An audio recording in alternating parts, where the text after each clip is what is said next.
Hello everyone and welcome back to Music Ed Now. In today's video I'll be walking you through the question 5 harmony question from the 2025 Leaving Cert Music exam paper. And just before hopping into the question itself, this here is the cheat sheet I'll be working from for our harmony in terms of what chords to choose and why we're choosing them. So on this one pager we've got the keys that you'll encounter, the time signatures that you can encounter, an example of a major chord bank, minor chord bank, the do's and don'ts relating to what chords work well together and what ones to avoid, and then just a reminder of the bass clef down the bottom and how the bass is being examined. Then over the page we've got an example of the Leaving Cert marking scheme. This resource is available via the link in the description box. Also, what you're going to find in that link is a PDF of every solution from 1999 to 2025. So without further delay, let's hop into the solution for 2025. So here we are in MuseScore, and what we're given straight away is the key signature, the time signature. We're given the harmony for the first 4 bars, and we're also given this bass pattern for the first 4 bars. Before getting going, it's really important to do your rough work. What I have here is a completed chord bank, which I've just made visible on the screen, and in that chord bank what you're going to see is the green and the orange is the parts that you will have to fill in as a student. So they give you chord 1 filled in, and then they give you a grayed out chord 3 and a grayed out chord 7, because you're not allowed to use the chord 3 and chord 7. And dotted throughout this video you're going to encounter the do's and the don'ts of this question. And I suppose that's the first don't. So don't use chord 3 or chord 7, in case you didn't know that. And then the other thing that I'm going to show you really quickly is just another bit of rough work you might do for this particular question, because we're in 6/8 time. So what I have here on the page is a 6/8 rhythm bank. For 6/8 I use this rhythm bank with my own students. So I have a dotted crotchet, a crotchet and quaver, and 3 quavers. These are all half of a bar of 6/8. But you can use these in combination with each other to make up a full bar. And what you're going to notice is when we're writing our bass line, we're going to come back to this a little bit. So you want to kind of stick to conventional rhythms you'll find in 6/8. So we'll come back to that. So they're your 2 pieces of rough work that you might do. So back to our walkthrough. What we're given here is a load of empty boxes, and our job is to look at the melody, see what notes are in it, and harmonize it. So let's get straight into it. So I'm going to do step 1, which is to just harmonize the melody here. So we've got the notes G and F sharp here. This F sharp is on a weaker beat, so I'm looking at G as my harmonizing note. So what I'm going to say here is chord 4, which is G major. And in the box, I can just stick in my chord 4. So right here, we've got E, F sharp, and G. So what I'm thinking straight away is this could be chord 2 in the key, which has an E and a G in it, E minor. Or this could be chord 5/7. I'm going to show you something really quickly that happens if I go to E minor first. So if I say E minor, we're talking about chord 2. But then if you look at this next box, this is definitely chord 1. So we've got an F sharp and an A. And we do not want to go chord 2 to 1. So again, that's another rule to keep in mind. Don't go from chord 2 to 1. And again, that's on the cheat sheet. All of these rules that I mentioned on the way here are on that cheat sheet. So what I'm going to do instead here is use 5/7. So this is my A7 chord in the key. What you'll notice about the chord bank to the left is that there's this G up on top of the chord of 5, and I have it in a different color just to highlight that. But for chord 5, in every chord bank you do, I would advise people to include this in their chord bank, even as an extra note over the top. The 5/7 chord is going to come in handy for exactly the situation I found myself in there, where E minor would have led to going from chord 2 to 1, and the use of 5/7 gets me out of that problem. And 5/7 to 1 is actually a really good choice of chord progression. So here, like I said, we're going to do chord 1. Now this could be chord 4, so I don't want to use 1 again, so it could be chord 4, but I'm looking ahead here a little bit, and I know I'm probably going to use chord 4 here in this box here. So what I'll do instead is I'll use an inversion.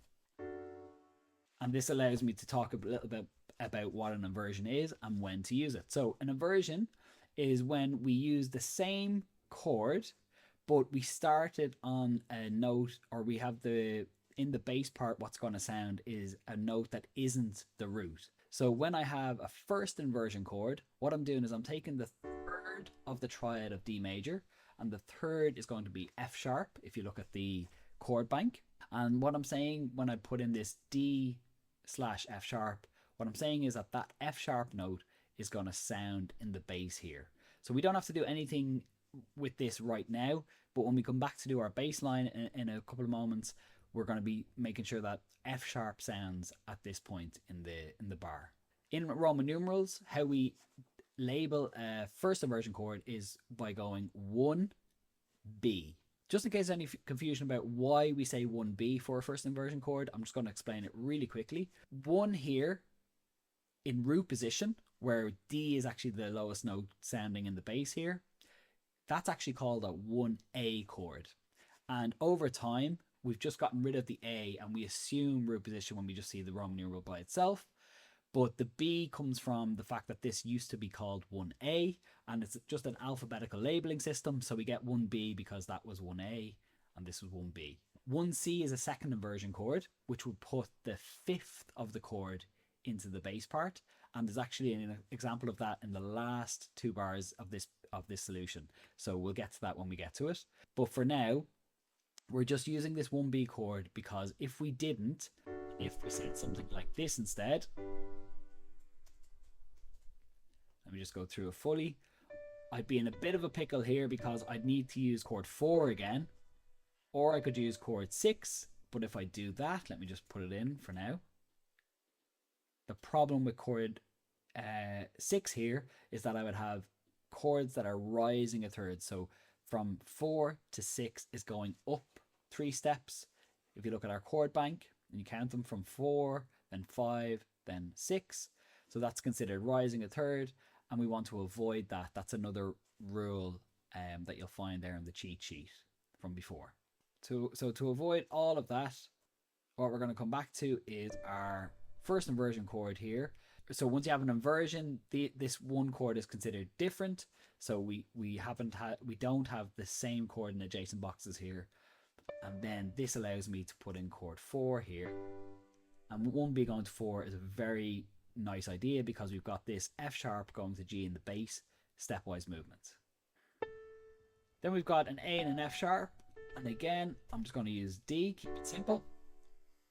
Where possible, using the primary triads is completely fine and acceptable all day long. So if I'm going from 1 to 4 to 5 to 1 the whole way through this piece and that's all that's there, happy days. Just a little thing now on format. So these days in the exam, the usual layout of the paper is you get the first 4 bars and then you'll get the next few lines in bars of 3. At least that's been the way for the last 3 years. So when it comes to cadence points, it's sometimes hard to spot where the cadence is. What I have here is a tip around keeping the cadence points really simple. So if you're able to count to 4, you'll still be able to find your cadence. Usually cadences happen in 4-bar phrases or at the end of the 4th bar in a phrase. So if you look here, we've kind of got a perfect cadence here at the end of the 4th bar. So that would be cadence 1. And if we look at bar 8 here, which would be the 4th bar of the next phrase. So we've got bars 5, 6, 7, and then this 8th bar is like the end of the phrase. What we're looking here for is some sort of cadence. So a cadence is going to be imperfect, which is ending on 5, perfect, which is 5 to 1, plagal, which is 4 to 1, or interrupted, which is 5 to 6. And here I can clearly see that there's an imperfect cadence. You'll also notice that sometimes a longer note value is used at these cadence points. So we had a dotted crotchet up here in bar 4, and we've got 2 dotted crotchets here in bar 8. So we're going to call this chord 5. We're ending on 5, so it's our imperfect cadence. So now we'll continue on. We've got F sharp, D, and A. Really one choice in town here for this one. It's D. Then we've got F sharp,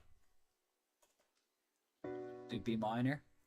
You might be thinking we could do the same trick we did up here because F sharp is in the chord of 1, but actually in this case it would be wrong to do D over F sharp.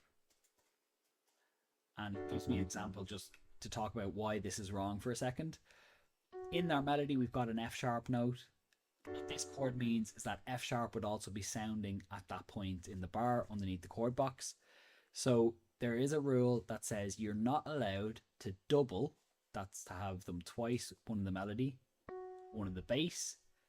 We're not allowed to have that F sharp exist doubled at the same time under the box in a major chord. So I wouldn't be able to use my trick here of a first inversion chord, and that's why I'm choosing B minor. Moving on now, in this box I can choose either chord 4 or chord 2, both of which are absolutely fine. Let me go back and fill in some of these Roman numerals. Keep us on track. I'm going to go for chord 5 here.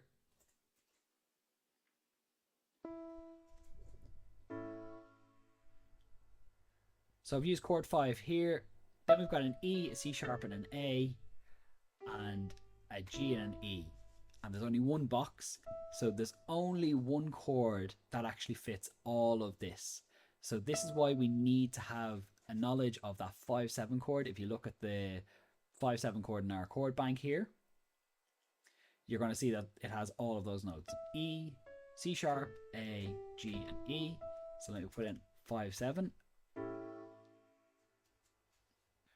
And this also helps us because what we have over here is the chord of 5, and you are allowed to go from chord 5 to 5/7, which actually helps us a lot in this case. Now we're at bar 12, so we're looking for some sort of cadence. What I can do here is I can put in an interrupted cadence, B minor, because F sharp and D are in the chord of B minor, and 5/7 to 6 makes an interrupted cadence. Or I can be more straightforward and I can actually do, there's a perfect cadence here at the end of this phrase too. And that allows me to speak about where 5/7 likes to go. So if you have a 5/7 chord, it likes to either go to 1 or 6. And that's also a feature of the marking scheme. They're looking for 5/7 to go to 6, or 6 or 1, I should say. So at the start of this phrase, and actually I'm already seeing there's a little bit of a problem here. I'm going to do it the way a student might approach it, just to keep the thought process alive. So when you see this G, you're kind of thinking straight away, okay, I can use my chord of 4. But then we have encounter a problem here. We've got B and D, which either indicates we want chord 4 again, which we know we can't do. You can't use your inversion of that chord either, this G over B note, because the B here, chord 4 is a major key, is a major chord, and the B here would mean that there's going to be a doubling of that major third. So you can do that. If we do B minor, because that's it has the notes B and D in it, then what you'll have is this rising third. So 4 to 6 would be considered a rising third. So that's not an option. So here are the two which we can come up with. We can say E minor, which is chord 2, going to chord 6, which actually is a very nice sound. Or we can do this. And this might be the more odd of the two approaches, but just to show you, this can be done too. Where we go start with our version of G and then come to the root position of G. And I suppose the only reason I'm saying this is just to show you that that's an option. You're allowed to go 4B to 4. You can do that.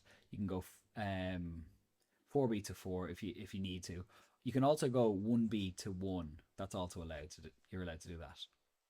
So this avoids the doubling third, because at this point in the bar, you'll have a B sounding in the bass and a G up top. It's only when that third is present in the melody that you have an issue around doubling the third. I'm going to go back to my earlier 2 to 6 because I think that's a little bit more straightforward. So we've gone 2 to 6, and now we can go to chord 4, which is falling a third, which is a nice sound. So we want to fall a third. Then we can say chord 5 for this one, A. And we can say D. That C sharp there is a neighbor note, a lower neighbor note. E, B, and G. So our mind is kind of made up here that this has to be chord of 2. But this presents a challenge in this last bar. If we looked at this bar in isolation, we would say straight away D, A, D.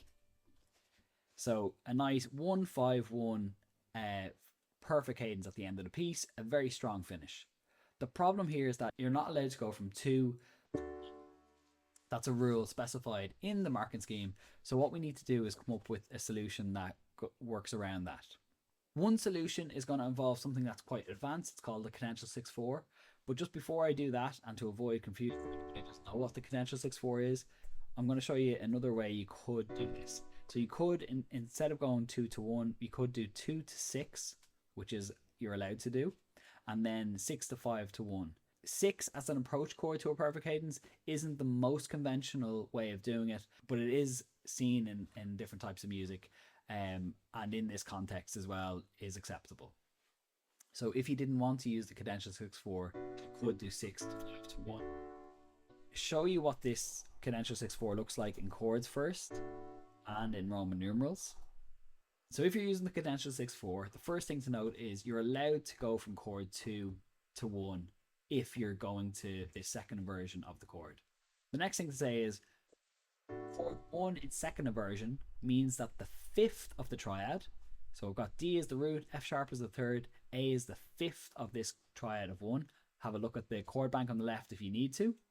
And what we're saying is that that 5th, the note A in this case, is going to exist in the bass part here at this point in the bar. It then needs to be labeled as a 1C chord if you're in Roman numerals, because we said 1A, the labeling system, was going to be our root position. When we get rid of that A over time, so we just have its assumed root position if it has no letter beside it. 1B was a first inversion where we stick the third into the bass, the third of the triad into the bass part. And 1C is where you get, just from a labeling system, the 5th of the chord into the bass. So again, it's ABC in terms of an alphabetical labeling system, nothing to do with the note C here or anything like that. Sometimes students in the past have been confused from that perspective from me. So 1C, this 1C chord has to happen on the strong beats in the bar. So it has to happen on this downbeat. And then the 5, it resolves beautifully to this 5 chord on the weaker beat. And then we have a resolution on the last chord here to 1 again. And what this does to our bass part, if I just put it in really quickly, you'll see it here in action, is it gives us A, D. So we're going to have something like that, where the A is, you hang on to the A in the bass part. So you see that this A here, after the stroke, means that the A is existing in the bass part, and it creates a really strong finish. That's what the cadential 6/4 is. And just to show you in that cheat sheet that's available down below, I do have this cadential 6/4, an example of a cadential 6/4 for a major key, again, where we have 2 going to 1C, 5, and 1. And then I also have it, if I click this little button, I also have it for the minor key. So you've got this 1C, 5, 1 in a minor key too. The exact same concept that has happened on the strong beats, and it's there for you as well. The PowerPoint version of that cheat sheet is also available at the link. So now back to our solution. We've done the first part. To review quickly, all of these chords are part of a good chord progression. We have used cadences throughout. When we're rising and falling, we have used rises and falls of a perfect 5th and a 4th. So for example, 1 going to 4, 4 going to 1, 1 going to 5, 2 going to 6, 5 going to 1. We have used falls of a third, so that's going from 1 to 6, 6 to 4, 4 to 2. That's your falls of a third. We have done this a little bit as well. If we've gone by step, we've leapt afterwards. And then we have followed at various points 5/7 with chord 6 or 1. Done all the do's there. We've avoided chord 3 and 7 in the key. We haven't gone 5-2 anywhere, which would also be a thing that you're not allowed to do. We haven't gone 5/7 to 5, which is another one to avoid. We haven't doubled the third of a major chord in the bass. And then this one here is about the minor key. And then we haven't, it says don't use the same chord in adjacent boxes unless an inversion is used, which we had 1-1 B as our example here, or a seventh is added, so 5 going to 5/7. And so we have used this rule here to get us out of trouble a couple of times. So now let's go back to our walkthrough and we have to do the next part, which is our bass pattern. So for the bass pattern, I want to keep this really simple and straightforward. What we have to do now is take this 4-bar pattern that we were given, so this rhythm and the intervals that we were given. So for instance, there's an octave leap here, there's a rising triadic movement here, and so on.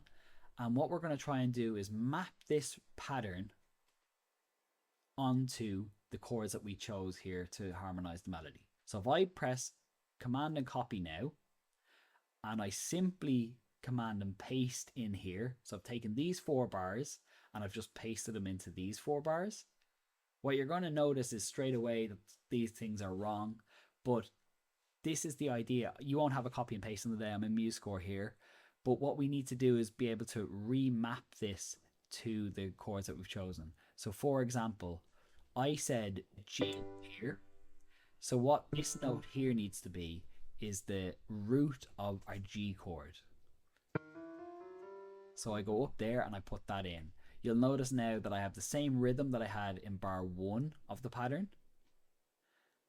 Then I've said chord 5/7 here. The chord of 5/7 is in root position. There's no B's or C's there. So what we have to say for this one, we have to put an A note. Then what I'm doing is, if I'm looking at the second half of bar 1, and it did a rising pattern. So I'm going to use C sharp here. This went up a third, so I'm going to go up a third, but I'm going up a third from my root note A, and then I'm using the third of this note A. This is the note T in the scale. So for this part here, I'm going to have to use the note D here. And this also goes along with what we know about our melody, that in Do, Re, Mi, Fa, Sol, La, T wants to rise upwards to Do. So I keep the octave idea. This went A, but to be in keeping with the chord that I chose, I'm doing D, D, D. Now I've got quite a big leap from here to here, so I'm going to bring this up a little bit. And here is a very important point. I said chord 1B here, or chord D over F sharp, D/F sharp. I have to have an F sharp in the bass part at this point in the piece. If I choose D, I lose the mark for that bass note. So it's very important that I have an F sharp here in the bass part, because I said the first inversion chord up here. Next, we're going to keep this rising pattern, but I'm going to shift it up to G. So I've got G, B, and I don't need E here. I'll just keep it in the chord of G. Very important though that G happens at this point in the bar under the box. I can't just pick willy-nilly whatever note from that chord. It has to be the root of the chord if I have a root position chord up here. Next we have these 2 notes. So this is going to be D, and I'll just, instead of B is not in the triad, so I'm going to do D and A here.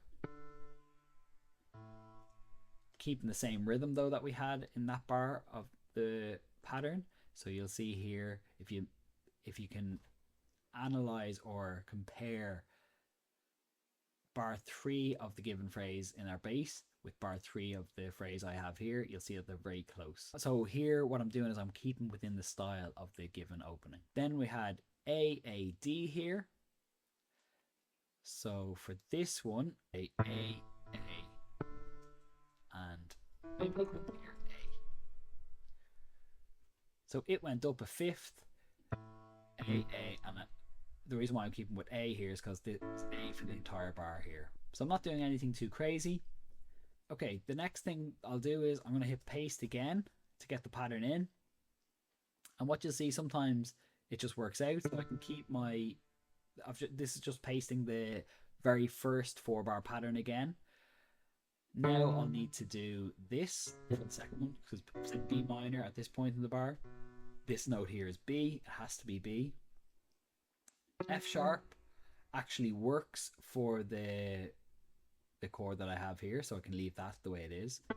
Then my octave jump this time needs to be E to E to E for this E minor chord. This can stay as A here. Then this rising pattern I'm going to change to A major. So we've got A at the crucial point in the bar, C sharp. I'll change this to E because F sharp is not in that note. Then I'll just change this to A, and this one here leave as E. So I've got A, C sharp, E, A, E, which is all part of this bar. And then for the last phrase, we're just going to keep this D, D, D. Now noticing that this E jumping up to this D is quite a big leap. So sometimes what you'll do is you'll go back and look for alternatives to the to leaps that are maybe a little bit too large. So I've got A, instead of jumping down, which is what the pattern did in the given phrase, I'm leaping up. Little tweaks like that are absolutely fine. You're not changing it so much that it's no longer in the given style. So little minor tweaks where that suit your bass line being a bit more smooth are going to give to the quality mark of your bass line. So we've got D, D, D. And we're able to now paste for our last phrase. So I paste in the last phrase here. Straight away we'll need to change this note because at the minute that's the note D. We've got an E minor up here. So we need to change this to E. This one here is going to be B. We can keep our F sharp because that's also in the key. But at the point that the chord hits, it needs to be in agreement with what's above. Then we've got A, which is going to now be G, G, G. Octave. We can come down here and leap down to an A, but it probably makes more sense in this case to go from G to A like that, because it's right next door. So I might do that. Then we've got this rising triadic idea. Again, if I've said A up here, I'm going to try and do something that's a little bit closer. So we've got D, F sharp, and A. This is going to be E. And then we'll change that to 2 notes of the chord of E minor. And then this actually leads beautifully to our cadential 6/4, A, N, D. So now what we have, if we come back here and think in the mind of an examiner for a second, the examiner will first look at this, say, have they harmonized all of the melody using appropriate chord choices that follow the rules that we know are good for good chord sequences? The answer is yes. Then they'll come back, the examiner will come back and say, have they put the right bass note in to agree with the chord they chose above? And for the whole way along, you're going to see that when it should be a G, there is a G note here. When it should be a D, there is a D note here. And then for the bass quality mark, the examiner is going to come back and say, did they keep with the style of the given opening? And the way you keep with the style of the given opening is you use the same rhythms from that pattern, but mapping them to the new chords.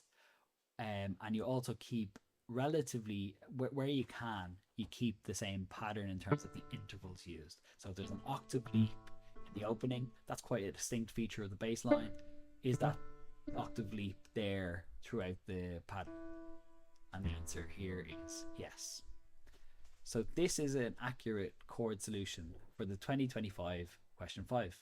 So that's a full walkthrough and breakdown of how you approach a harmony question and question 5 on the 2025 paper in particular. If you're new here, please consider hitting subscribe. We're trying to get to 1,000 subscribers by the end of the summer, and every single subscriber is greatly appreciated. This has been David Kennedy with Music Ed Now, and I'll see you in the next video.